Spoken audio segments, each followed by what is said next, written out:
అయ్యగారు మిమ్మల్ని మాట్లాడుతాను ఏమనుకోరుగా? ఏమిటో చెప్పు. మీరేమన్నా అనుకుంటారు? అనుకోవడానికి ఏముంది?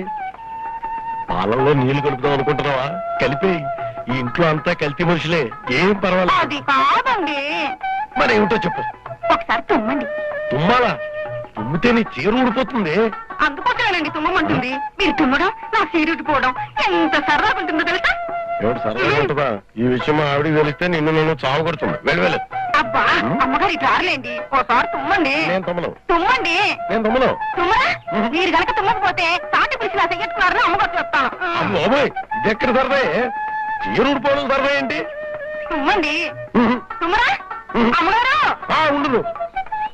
తప్పుతుందా? రాసుకో.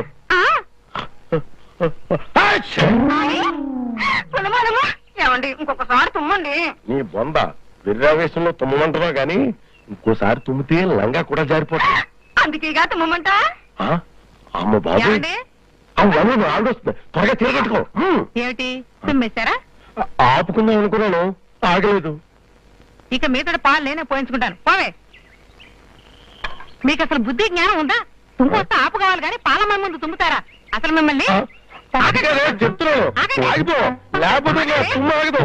మరి చెప్తున్నాను, ఎందుకు చెప్తున్నాను ఆలోచించు. మీరు తప్పు నాశనం అయిపోను.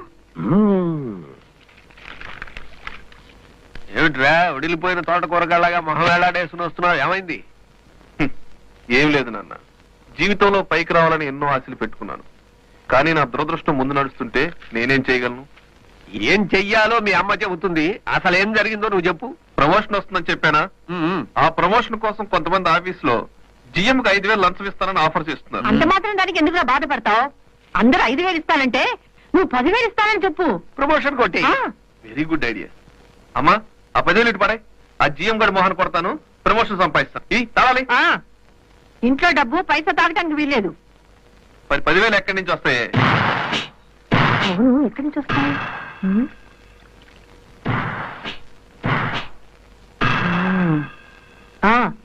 శారదా వాళ్ళ పుట్టింట్లో డబ్బు తెగ మురుగుతుంది.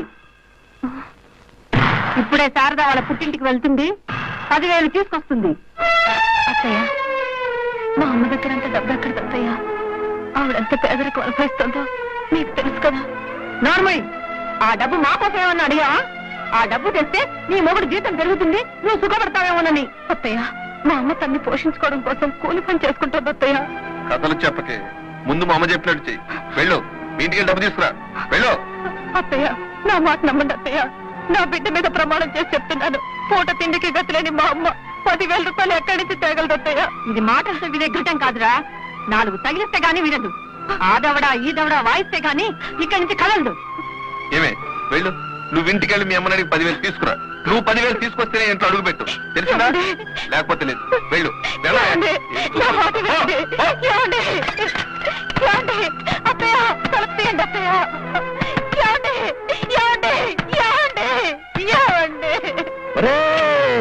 చెప్పనాయాలా, పెళ్ళాన్ని చిత్రహింసలు పెడుతున్నా నోరు మూసుకుని ఊరుకుంటావా?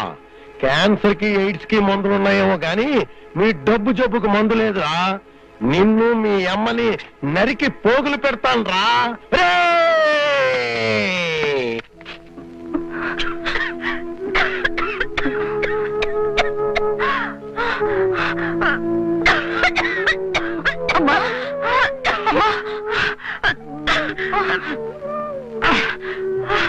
ఇంత అనారోగ్యంగా ఉంటే నాకెందుకమ్మా కబురు పెట్టలేదు? నా ఆరోగ్య సంగతికేం గానీ నువ్వేంటి ఇలా చెప్పబెట్టకుండా వచ్చేసావు? గొడవలేం జరగలేదు కదా? అబ్బే, అలాంటిదేం లేదమ్మా. ఊరికే నేను చూడాలనిపించింది, వచ్చాను. రేపు వెళ్ళిపోతాను. కేవలం నన్ను చూడడం కోసం వచ్చావా?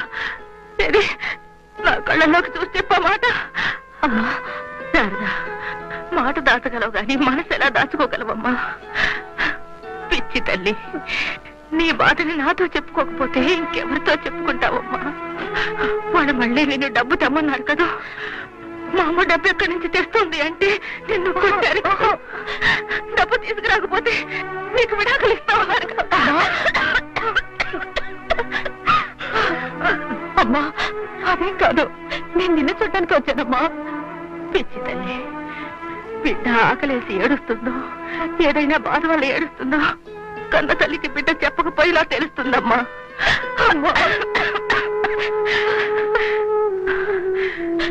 నేను బతుకుండగా నీ బతుకు నాశనం అవుతుంటే చూస్తూ ఊరుకుంటానా తల్లి? అమ్మా, నీకు అసలు ఆరోగ్యం బాగోలేదు. ఈ దిగుళ్ళేవి మనసులో పెట్టుకోకు. నేనేదో ఒకటి సర్ది చెప్తాను. అలాగే పొద్దుటి నుంచి మనసు దిగే ఓపిక లేక వంట కూడా చేయలేదు.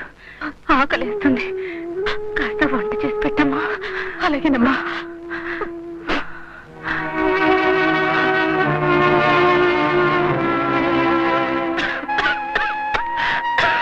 సుశీలమ్మ, తిన్నా తినకపోయినా తలదాచుకోవడానికి ఇల్లైనా ఉంది. అది కూడా అమ్మేస్తే చాలా ఇబ్బంది పడతావమ్మా. అసలే అనారోగ్యంతో బాధపడుతున్నావు. నీకేమన్నా అయితే ఎలా రాసి పెట్టుంటే అలా జరుగుతుంది.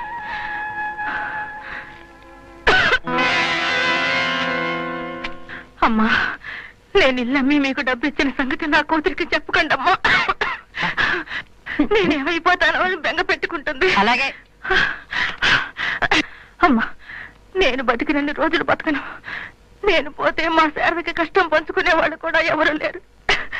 నా బిడ్డని మీ బిడ్డలా చూసుకోండి అమ్మా. అలాగే వెళ్ళు వెళ్ళు.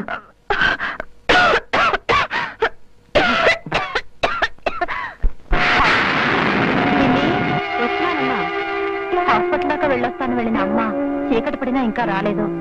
వర్షం కూడా వచ్చేటట్టుంది. నేను హాస్పిటల్ దాకా వెళ్ళొస్తాను. అమ్మ వస్తే తాళం ఇవ్వు. అలాగేనమ్మా.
హాస్పిటల్ తీసుకెళ్ళండి సార్.